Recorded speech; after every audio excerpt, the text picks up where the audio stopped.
Hey there everybody, Sage Apopum here, founder of the School of Evolutionary Herbalism, and in today's post going to be sharing with you a topic that is really something that I'm really passionate about, and that is talking about vitalism and how it's really common in the herbal world, when people are looking at kind of vitalist approaches to herbal medicine, vitalist traditions, that they immediately think that vitalism is really solely something associated with herbalism. And in this post, I'm here to tell you that it's not, that vitalism is not just about herbal medicine. But before I get into that, I just said the word vitalism like 5 times, and some of you might be like, I don't even know what that word means. Like, what is vitalism? So before I jump into how vitalism is not just about herbalism, I kind of want to define this term a little bit for you all that might not be familiar with it. So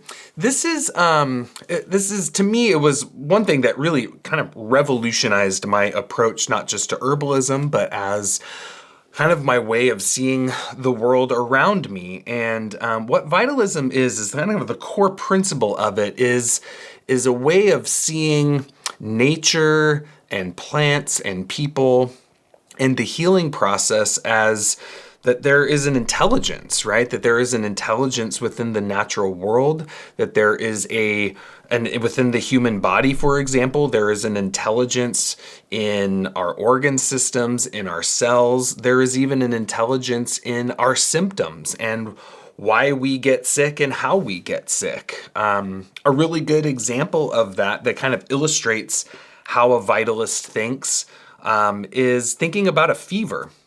So when you get a fever, you get some kind of virus or bacteria or pathogen that gets into your body.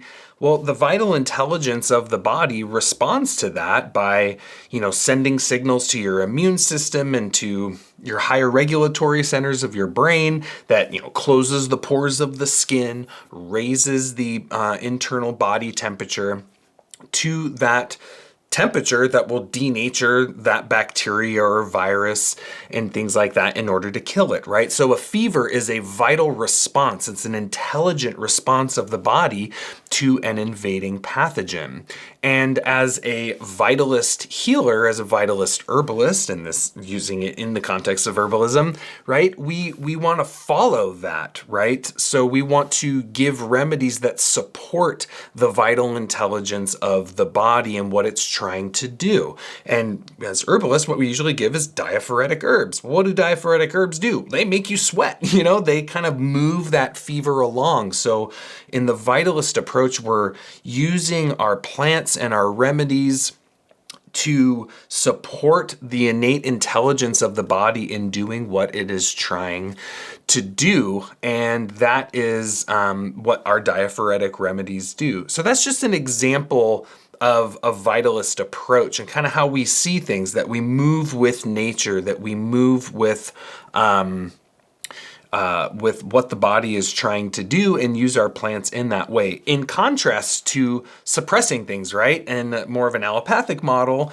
you get a fever, we're like, oh, the fever is the enemy, and take a non-steroidal anti-inflammatory drug to suppress the fever. But as many people know these days, if you suppress a fever, you're going to prolong it by a number of days. While that fever's suppressed, that virus or bacteria is reproducing, your drug wears off, and you're even more sick than you were before.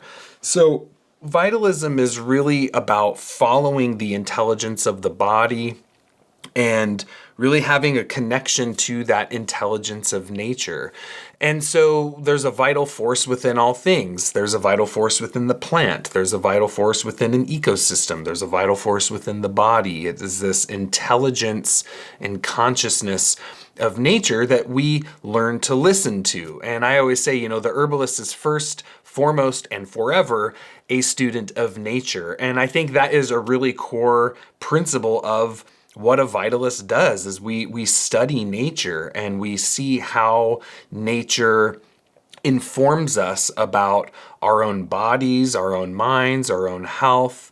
It informs us about how our plants function, how our plants heal, and ultimately makes us a better herbalist, a better healer, because Nature is where all of our medicine comes from, and we as humans are nature. And so the more we study nature externally, the more we understand nature internally. And that is a really core principle of vitalism.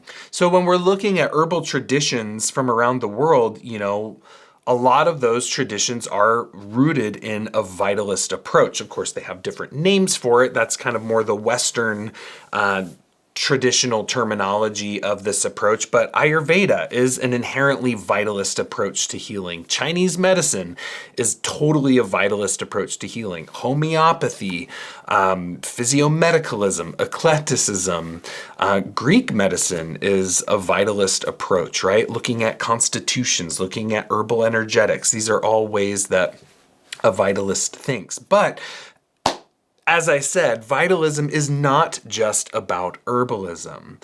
And so one of the things that I like to think about with this is that at its core, vitalism is a mode of perception. I think that's one of the main ways we can think about it outside the scope of herbal medicine, is that vitalism is a way that we see the world. It's a way that you look at things. It's a way that you perceive things in terms of living in accordance with nature. So the vitalist is, as I said, a student of nature. Well, how do we study nature? Well, I think there's kind of 3 layers to this that are good to observe. The first is understanding the seasons and seeing how the changing of the seasons externally changes our internal seasons, right? The vitalist has a mode of perception that sees how nature in the outside world affects the nature of the inside world within a person.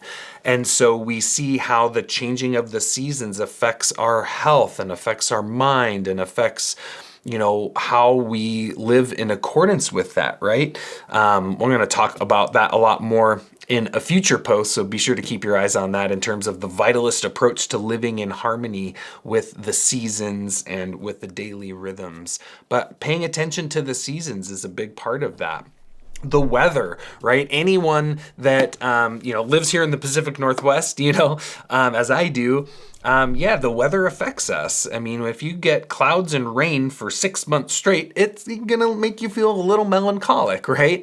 But there's a lot of folks out there too that, but boy, that damp weather comes and all of a sudden my arthritis flares up, or oh boy, here comes that heat of summer and my rash kind of gets aggravated, or whatever it might be. So again, seeing how nature affects us. And then of course, ecosystems, wherever our habitat is, where we live, directly influences our health and well-being. So this is one thing that the vitalist does, is that we pay attention, right? We pay attention and learn from nature. And this has a lot of greater implications in terms of just seeing the interconnectedness of everything and how our health is not just isolated in terms of just within ourselves, but that there's outside forces that are affecting our health. And when we learn to pay attention to see what those influences are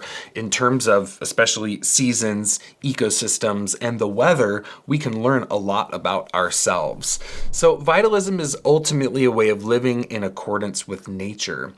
The other approach that I think shows us how vitalism is outside of herbalism is really thinking about, well, what is vitality? Right? If we think of our own being and we think of how vital do you feel? And what does that mean? What does it mean to be vital? Well, I think there's a lot of qualities and characteristics about having good vitality that we can see in people, right? I mean, first off is how much energy do you have, right? Are you kind of dragging ass and sluggish and hard fatigued and hard to get out of bed in the morning? Well, if that's the case, then you're probably not very vital, right? I think there's a glow to the skin, to the eyes, to the awareness. There is an emotional, a capacity to deal with and process one's emotions in a healthy way in the vital person. the vital person, there's a certain clarity of mind, focus, cognition, good memory in the vital person. So these are kind of some of the qualities of what it means to be vital and healthy and vibrant, have that really good energy about you. But what determines that? Like, what determines our core vitality? Is it what herbs you take?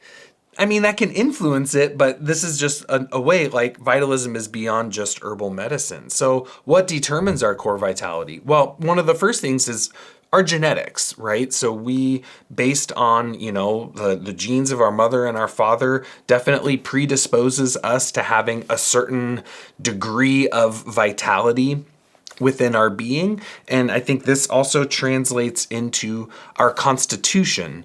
I think our constitution and genetics, play off of one another, but I also do believe that there's a little bit of difference there, because things like weather, seasons, ecosystem affect our constitution, but those don't exactly change our genetics. But some people are born with a really vital, strong constitution. Others are born with a little bit of a more sensitive, I guess for lack of a better term, weaker constitution. And of course, these are things that we can't necessarily change. And this is what in Chinese medicine we would say is like our jing, like our inherited jing, like how much juice do we have? How much vitality do we have on that core fundamental level? And that's kind of like hardwired into our being. Then from there, we have the vitality that we receive on a daily basis from the things that we require as a human to, stay alive, being food, fluids, right? So the vitality that we draw from our foods. And this is two sides of that. One is the actual food that is ingested, right? Is it high vitality food? Is it fresh? Is it clean? Is it nutrient dense? Or is it, maybe heavily processed and, empty calories and not a lot of nutrition there? So there's the food part of that. On the flip side of it, there is your digestion. Digestion is huge in vitalist systems and approaches to healing, because that's where we're getting our vitality from on a daily basis, is our food and our ability, not just our food, but our ability to digest, absorb, assimilate the foods and the nutrients that we eat. So I remember, one of my teachers from Bastyr said, there's that saying, you are what you eat, but it's not really true. It's more you are what you assimilate. And I remember that it really struck me, or I was like, wow, that shows it's like you can eat the best, highest quality, organic, locally grown, nutrient dense, permacultured, biodynamically, food, the most amazing food in the world. But if your digestion is not optimal, you're not going to be able to extract the vitality and the nutrition from those foods. So I always say, like, food, fluids, and digestion, these are ways that we get our vitality and how we build our vitality throughout our daily life. And this is why in many vitalist traditions of medicine, we see that there is a very strong focus on digestive health. And I think this could not be any more pertinent today than it is today, in this modern world of foods that have never existed in terms of genetic modification, and the drastic reduction in nutrients in the food due to poor farming practices and artificial food products, and just the food thing, antibiotic trauma to the gut adversely affecting digestion, food intolerance, and all this stuff with the gut. I mean, I feel like the gut has been the talk of the town for a number of years now, and it's true. It's very, very important. And many vitalist systems of medicine really see that the gut, your digestion, is the root of the vital tree. And if the gut and digestion is impaired, everything will suffer, right? In the same way, in a fruit tree, if the roots are not healthy, it's not going to grow, and it's not going to produce as good a fruit as a tree that has really good, healthy roots. And so I like to think of the root of a tree as like our digestive system, and the soil that that root is growing in is the environment, is like the food and the nutrients that are made available to it. So these are the things that determine our core vitality. Obviously water, and I always like to say fluids because it's like water and oil are the two ways that our system is hydrated. And then last on this point is sleep and rest. This is how we rejuvenate and recharge on a daily basis. This is, what's one sign of vitality? A lot of people would say probably energy. And well, what happens when we don't have energy? Well, we feel tired. What should we do when we're tired? Sleep. And that's a vitalist approach, is when you're tired, sleep. It's a vital response. It's an intelligent response of the body to say, hey, it's time to stop and slow down and rest. Now, of course, that's really taboo to say in our modern world. It's like we're taught to push ourselves and to work until we're all burned out. And I think it's just important that we recognize the importance and the medicine of adequate rest and sleep. This is how our nervous system rejuvenates, our hormones, our liver. So much of our physical rejuvenation is happening while we are resting. And I think there's a balance with sleep, though. There is such a thing of, in my opinion, too much sleep. If anyone's ever, woken up in the morning and maybe you're like feeling pretty alert and aware, but you're like, oh, I'll just roll over and get a little more sleep. And you roll over, you fall back asleep, and then you wake up and you're like super groggy and out of it. And, there's kind of an edge there where too much is not good as well. So there's a balance with our rest and the way that sleep does rejuvenate and rebuild our vitality. And this is why a big premise of so many protocols and things like that for people with endocrine and nervous system exhaustion and burnout is actually rest therapy, where people need to kind of rejuvenate themselves through the healing power of sleep and rest. So these are some of the things that determine our core vitality. And if you notice, a lot of that is really outside the sphere of herbal medicine. And this is what leads into the next kind of main point that I wanted to make here, which is there's a point where, as an herbalist, we have to recognize where herbs aren't always enough, that herbs aren't always the magic bullet, that holistic herbalism is much more than just using plants. And what I mean by this is that if we look at vitalist traditions of medicine, that they incorporate many approaches and remedies for healing of people. Some examples of this would be things like diet and food and nutrition, right? That certainly food, if we can think of one thing that determines our state of health or lack of health, a lot of times it can come down to the food that we eat every day. And this is why, if we look at Chinese medicine, Ayurveda, even systems of Western medicine, traditional Western medicine, that food and diet was a huge part of it. Okay, we're gonna put you on a look at Greek medicine. They were super into fasting. Hippocratic medicine, they were really into fasting and cleansing and things like that. Ayurveda, of course, has become very, popular in terms of panchakarma and their cleansing protocols, in that there is an approach to food and diet that is very, very healing. And certainly, as I was mentioning earlier, with the whole state of food in our modern world, I believe every herbalist needs to, at the very least, be a decent nutritionist, and not in the sense of counting calories and, having it be like mathematical, but, to me, it's more learning how to coach people and yourself in what it means to have just a healthy relationship to food and to eat a good natural diet. as much as you possibly can. Certainly, I know that it's not. There's I think more socio-political issues around access and availability for people to have access to good food. But in general, the point I guess that I'm trying to make is that diet and food and nutrition is a major part of vitalist systems of medicine, and that's really beyond what we tend to think of as herbalism.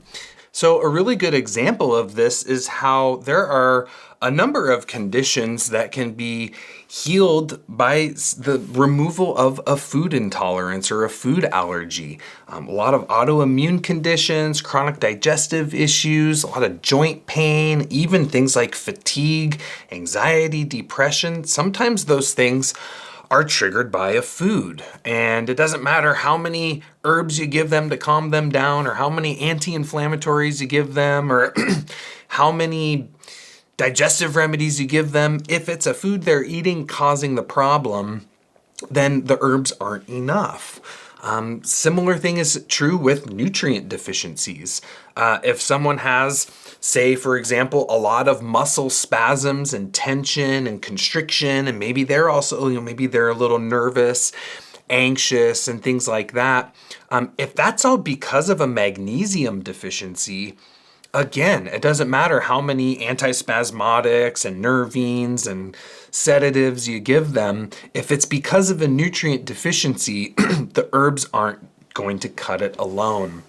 And so this is why, from my perspective, vitalism, the vitalist approach is beyond just using herbs and has to incorporate things like diet, things like nutrition, things like your lifestyle, and considering things like your sleep, like your stress management, like your emotional and mental health.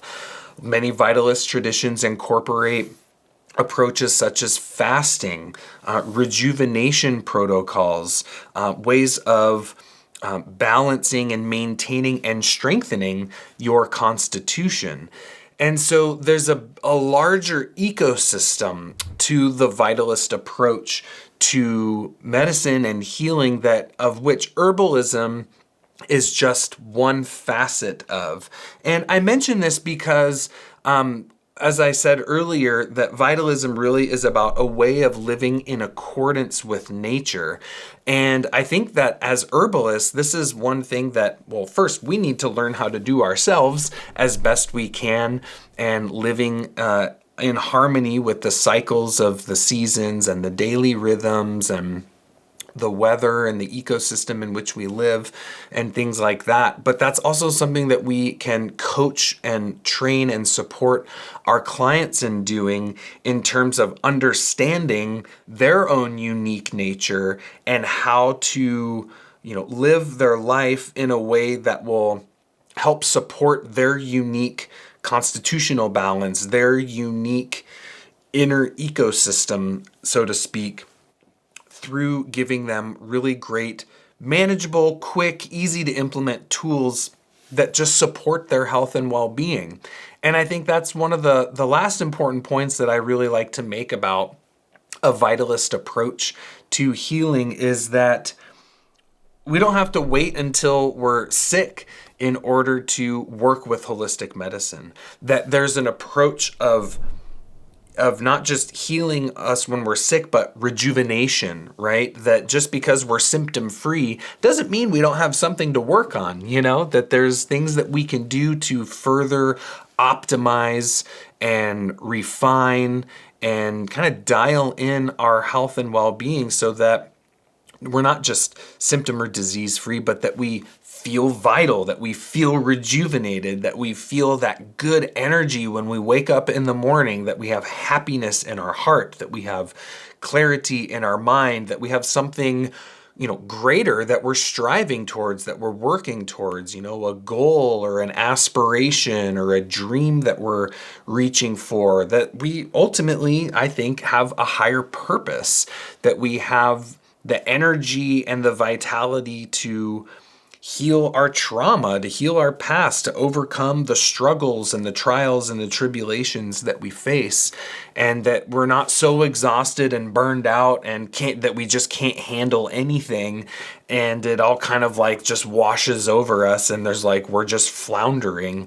The Vitalist approach is about being able to face our life and move through our life with strength and with humility and with compassion and with the ability to look at ourselves and heal ourselves and ultimately become the best version of ourselves, because I think that's what nature wants. That's what the earth wants. That's what we as a part of nature and the earth need for ourselves, to heal ourselves on a deeper level and to ultimately contribute to, in our own way, maybe in our own little corner, make this world a little bit of a better place, even if that's just being kind to people, So these are just some of my thoughts on vitalism and how it reaches beyond herbal medicine, and how hopefully you can start to think a little more holistically, especially for those of you that are working with clients. Start incorporating some of these other approaches into your work in terms of some of the things that I looked at, or just for yourself. Think about that harmony with nature and what maybe you can do to live in greater accordance with the natural world. And be sure to keep an eye on your inbox, because in the next few weeks I'm going to be sending some more posts about vitalism, and specifically we're going to talk a little bit about that process of kind of harmonizing with the natural world, and some very practical, daily, simple practices that you can do in order to do that. So with that, I want to say thank you for joining me in this episode. Give me a like and a subscribe if you're watching this on YouTube, or subscribe if you're listening to the podcast. Head on over to our blog at evolutionaryherbalism.com for more free training, mini courses, resources, all sorts of great stuff going on over there. And just really appreciate you joining me here. And until the next one, take care and be well. Oh, hey, you're still here. So real quick before you go, I've got a super important announcement for you to save the date. That date is October 25th, 2022, which is when we are going to be starting our totally free workshop series covering the core principles of Vitalist herbalism. So I just wanted to give you a heads up. We're going to send an email out and letting everybody know. So if you're not on our email list, head on over to evolutionaryherbalism.com, jump on our list, and be sure to join us on October 25th for the totally free Vitalist Herbalism mini course, where you can learn a whole lot more about how to incorporate Vitalist principles into your practice of herbal medicine. So thanks again so much for joining me, and I'll see you in the mini course. Until then, take care and be well.